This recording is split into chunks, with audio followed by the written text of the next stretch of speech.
We really don't talk enough about intimate partner violence, toxic relationships, and how there are toxic things that we see on the surface of relationships, but there are much more deeper things that our friends might be going through.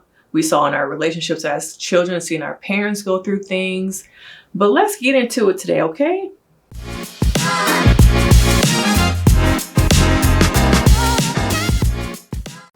So most recently, if you've been living under a rock, you probably already know Keke Palmer unfortunately came out with some allegations. I don't even think they're allegations anymore because we saw the videos, but some alleged abuse between her and her partner, her baby dad. And there's been some negative rhetoric on Keke about this is what happens when you date someone beneath you. She should have known. How could she have a baby with someone knowing he was abusing her? But the thing is manipulation. Okay, manipulation. And it goes to show you that no matter where you are in life, you can be at the top of your game, you can be a celebrity, you can be a millionaire, and you are still susceptible to being manipulated, to being abused. And it's hard to know that she's been carrying this secret for how many years? She's been with this guy, I say about like 2.5, 3 years that we really know about. And imagine you are holding this secret that nobody knows about. You're going about your day, your life, like you're happy, and then things take a turn for the worse. And you are forced to now get a restraining order. And normally for little people like us, we can keep that stuff a secret. Nobody will really know that we have a restraining order unless we share it. But when you're a celebrity on the platform, and a lot of these people are in the pockets of TMZ, they get paid off to release these documents. Now everyone knows your secret. Everyone knows you've been going through a toxic relationship. And some of the things, when we really go back, kind of make sense. When he made the whole comment with Usher, but you're a mom, that was a sign for control. He was used to controlling her. And that instance where she wore that dress, it was probably not the first time, as we saw in some of these court documents. It was the first time we as the public saw a different side of him. And so people were so focused on, why is she dating him when he doesn't make any money? Keep your mouth shut, because she's the breadwinner, she can do whatever she wants. All unbeknownst to us that behind closed door, there was some very abusive things happening to her. And there's a lot of people's stories. Your friends, your moms, some even your homeboys are probably being abused by their wives, girlfriends, but we don't focus on intimate partner violence. Okay, we don't talk about that abuse. We focus so much on other things that people become just stuck in these relationships. It's hard to walk away from. And people think like, oh, why didn't she walk away? It's not that easy. I think the statistics are that it takes 4 times, I think 4 to 8 times of someone attempting to leave before they actually leave. And then not only that, you have the fear. The fear of, what if he finds me? What if she finds me? Yes, we're gonna talk about women and men here. The financial thing of starting all over. You have the death threats.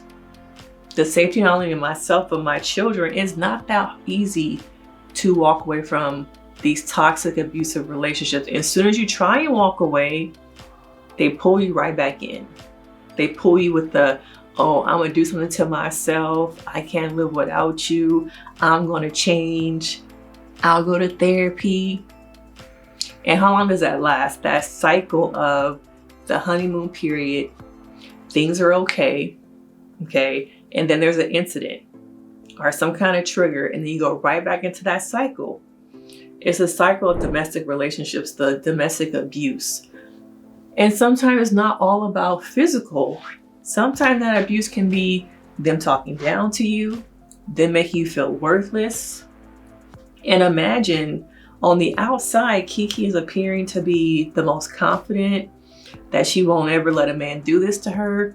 But it shows you the depths of manipulation and toxic relationships.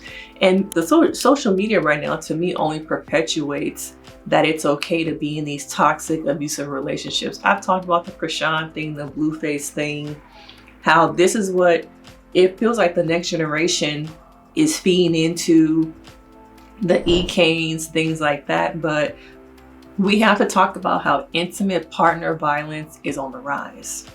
It's on the rise. And maybe your friend may not have a black eye. Maybe they're hurting in here from being put down. And sometimes even the same situation with Keke, I noticed that, you know, listening to the court documents, unfortunately seeing the pictures and the videos, I think her family at times have become numb. They're used to them fighting, arguing. In the last incident when he broke into her house, it appeared like her family didn't come downstairs right away. And that to me as a therapist was an indication that they are used to this. They have become numb to them fighting, arguing. Oh, it's just my sister downstairs with her dude. They always fight and they gonna get over it. It sounds like once it escalated outside is when her family came out.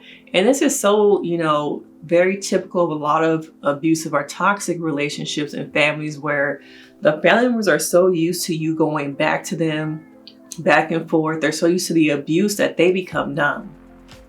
They become like, okay, girl, you fighting with him again. So anyway, what you want for dinner? It's just very numb. And we have to stop. If we talk about it more, I think that there would be less numbness. There would be more attention paid. But in this era where the news cycle moves so fast, people have already moved on to another story. While using Keke's life to get clicks, I've seen so many TikTok lives, but we really have to think about, this is a person who's healing. Do we really care about people's healing? Or is it something that we just say for the sake of, it's a topic, it's a buzzword, healing from my trauma, I'm going through my healing journey. But what happens when a celebrity chooses to go through their healing journey? Why does it become a topic of conversation for people to make money off of and build themselves? Why is Keke's pain now a commercial game for a lot of people? Think about that. Do people really care about pain? Or is it just about what can I benefit off of this? Is it really necessary to be on TikTok live reading court documents? Imagine if the worst day of your life was seen around the world, became a topic of conversation for a blimp, a quick moment. Because now people are on to the next thing. The news cycle moves so fast.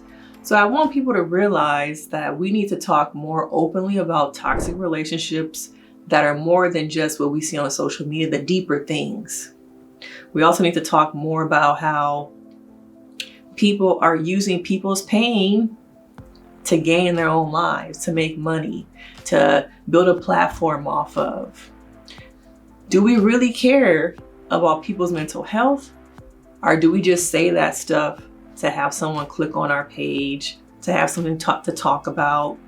These are just my thoughts about toxic relationships and Keke Palmer. My hope is that her, unfortunately, having to share her experience, her journey, will help someone else realize I have the power to walk away.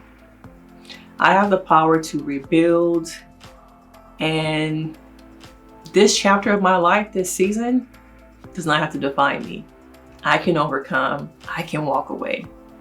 So let me know your thoughts. This was a little bit more intimate than what we usually do, but it's important sometimes to talk about the more serious topics. So like this video. I will see you next time. Thank you.